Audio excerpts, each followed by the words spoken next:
King of the road, trailer for sailoring. Assalamualaikum warahmatullahi wabarakatuh. Selamat siang anak-anak kelas 12 Madrasah Aliyah. Kali ini kita akan melanjutkan pembelajaran kita tentang strategi dakwah Islam di Indonesia. Masuknya Islam di Indonesia sendiri pun tidak mulus pada awalnya. Para wali songo menyebarkan agama Islam dengan beberapa strategi. Di antara yang pertama yaitu melalui perdagangan. Islam masuk di Indonesia itu pada awalnya karena ada orang-orang Islam dari negara lain, contohnya seperti dari India, dari Cina untuk berdagang. Tetapi dalam perdagangan tersebut mereka juga membawa misi untuk menyebarluaskan agama Islam di Indonesia. Yang kedua adalah jalur perkawinan. Pedagang muslim yang masuk di Indonesia dan seterusnya tinggal di Indonesia, mereka menikah dengan penduduk pribumi asli Nusantara. Dengan demikian, mau tidak mau wanita yang dinikahi mereka harus masuk Islam. Dikarenakan apa? Karena orang muslim hanya untuk muslimah. Selanjutnya adalah politik. Jalur politik ini di mana islamisasi melalui media politik dilakukan secara bertahap dan berkesinambungan antara penguasa dan pemerintah. Targetnya dari Wali Songo adalah mereka berdakwah kepada raja dengan tujuan ketika raja mereka masuk Islam, maka rakyatnya akan mengikuti masuk Islam juga. Yang selanjutnya adalah dalam bidang pendidikan. Penyebaran agama Islam melalui pendidikan yaitu berupa pesantren. Pesantren adalah lembaga Islam yang pertama di Indonesia dalam menyebarkan agama Islam itu sendiri. Pesantren menjadi efektif dalam proses islamisasi di Indonesia karena apa? Selain mengajarkan ilmu agama, juga keterampilan hidup. Di pesantren tidak hanya diberikan ilmu agama saja, tapi mereka dilatih bagaimana mereka kedepannya akan bermasyarakat. Selanjutnya adalah kesenian. Islamisasi melalui kesenian sendiri yang paling terkenal adalah dakwahnya Wali Songo, khususnya Sunan Kalijaga melalui wayang kulit, di mana Sunan Kalijaga itu menampilkan kesenian wayang kulit untuk menarik perhatian masyarakat, yang dimana saat itu masyarakat suka dengan wayang kulit.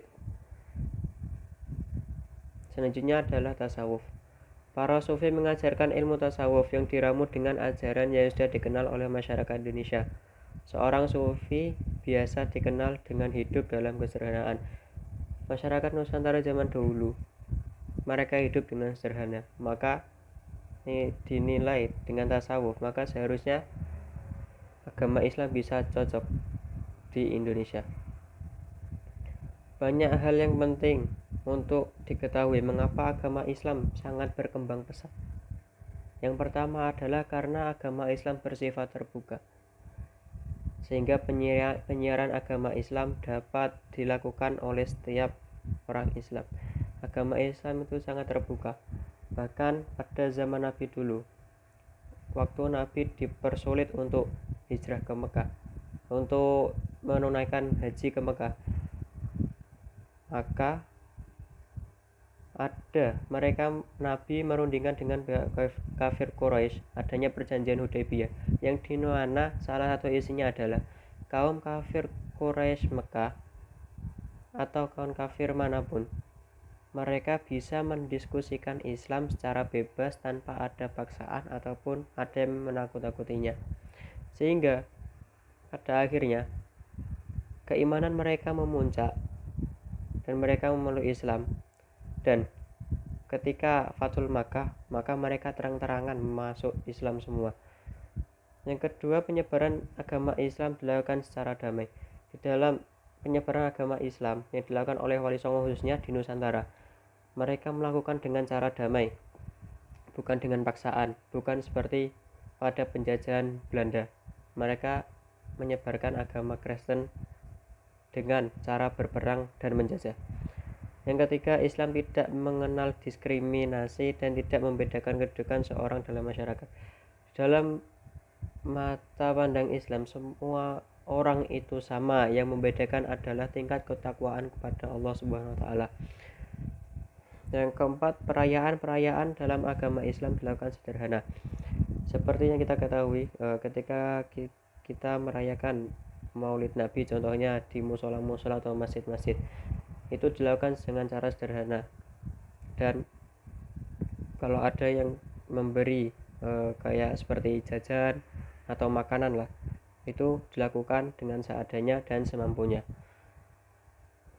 Yang selanjutnya, dalam Islam dikenal adanya kewajiban mengeluarkan zakat yang bertujuan untuk menciptakan kesejahteraan kehidupan masyarakat dengan adanya kewajiban zakat bagi yang mampu.